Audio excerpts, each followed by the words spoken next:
Under the waning light of the prairie dusk, the sky stretched wide as an ocean turned upside down, its bruised purples and soft embers of gold spilling across the horizon. A young woman knelt by a fire that hissed and spat, the smoke curling like restless spirits into the cooling air. Her name was Winona, only 20, yet her face carried the weight of years spent unseen. She stirred the blackened pot before her with a slow, tired rhythm, the wooden spoon clinking against iron as if marking time she could not escape. Each scrape felt like an echo of her life, endless, repetitive, contained within the narrow circle of work and silence. She whispered into the flames words no one else would ever hear. All my life I've only stirred pots. The confession hung there, fragile as smoke, fading quickly as though the world itself had no wish to hold it. Yet in her chest, it burned like shame. The townsfolk saw her only as the pot stirrer, the girl who warmed stews for others but had no story of her own. She was useful, yes, but never cherished, never chosen. Sometimes she thought she had become part of the cookware itself, an object of necessity, without voice or soul. But as the prairie darkened, she heard something that stirred her stillness, the faint clop of hooves against the dry earth. Her hand tightened around the spoon. The sound grew nearer, measured, deliberate, until a lone figure emerged from the fading light. He rode a bay horse with a coat that gleamed like worn leather, and he sat tall, though his shoulders carried the heaviness of miles traveled without destination. Wabun was his name. 30 years had etched him into something between man and myth, a cowboy who drifted from trail to trail, leaving whispers of his presence behind him like footprints that vanished in the dust. His face was shadowed beneath the brim of his hat, but his eyes, when they met Winona's across the flickering fire, were steady, dark pools that did not judge. He reined in the horse, but did not dismount. He simply watched her for a long, quiet moment, as though her presence was answer enough to some question he had carried across the desert plains. Winona looked back at him, her breath catching. She had learned long ago not to expect notice, not to dream of being more than invisible labor.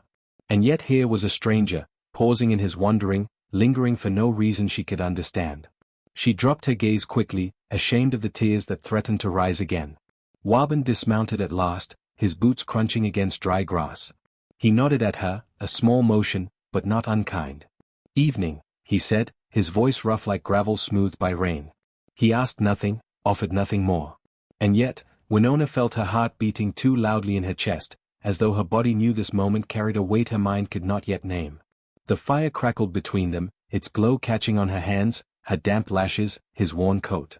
Silence spread, but it was not the hollow silence she knew from the townfolk.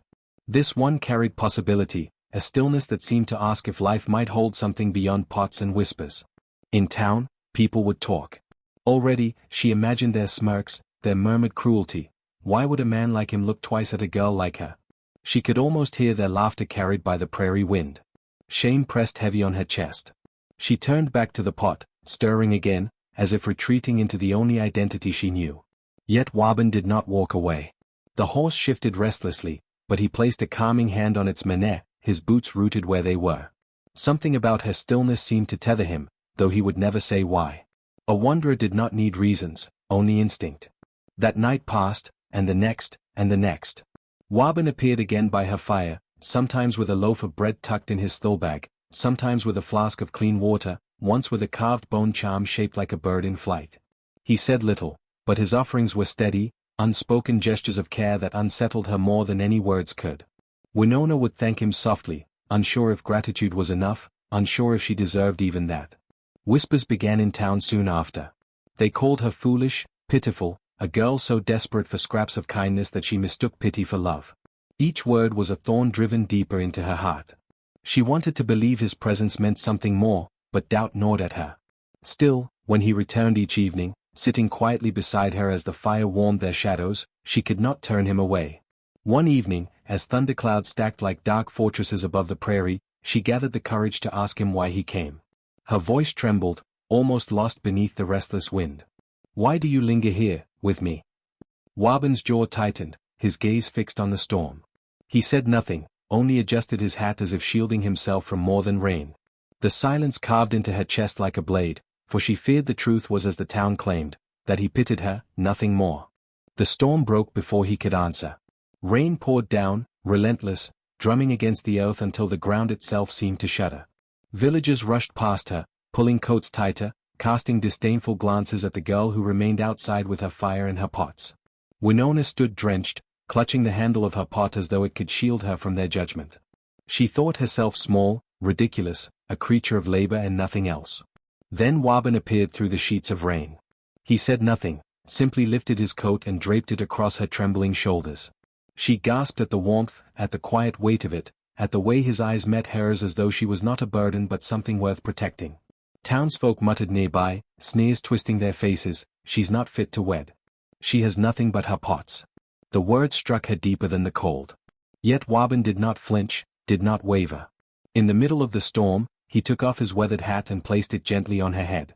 The act was so small, yet it broke something open in her. She could not understand why her chest ached so fiercely, why her tears blended with the rain, why the sight of him standing beside her made her feel, just for a moment, that she belonged. Later, when the storm had passed and they huddled near the rekindled fire, Winona's voice cracked as she confessed the words that had haunted her for years. "I've only stirred pots," she whispered. "Nothing more." Wabin's eyes, lit by the flames, softened. He leaned closer, his voice low, almost reverent. "Then let me stir them with you." The simplicity of the words undid her. No man had ever spoken of her work as if it mattered. No man had ever asked to share in it, to honor it. She turned away, afraid to hope, afraid to let such tenderness take root. Yet his hand found hers, lifting her chin with the gentlest of touches. The world stilled in that moment, as though the wind itself had paused to listen. At dawn, the town gathered, their curiosity sharp as knives. They expected scandal, expected her shame to bloom before their eyes. Instead, they found Wabin standing before them, Winona at his side. His voice was steady, without flourish but with the strength of stone. He told them she would be his wife, not from pity, not from obligation, but because her quiet strength had steadied him more than any road ever had. The townsfolk murmured, some sneering, others struck silent. Winona trembled, her heart pounding with disbelief. Yet when Wabin took her hand, she felt something inside her unshackle, the chains of shame falling away like brittle reeds. Together they walked past the muttering mouths, carrying only silence, carrying only dignity. Beyond the town's edge, they built a small life.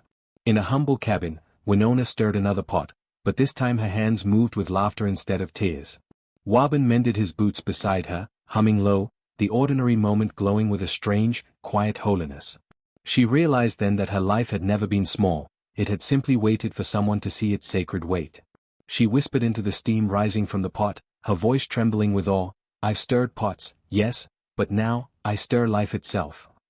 The prairie wind caught her words and carried them into the vast horizon, as if promising that dignity and love are not found in grand gestures, but in small, steadfast acts. And perhaps, dear soul who listens now, that is how all great loves begin, by a humble fire, with two hands learning not just to stir, but to hold.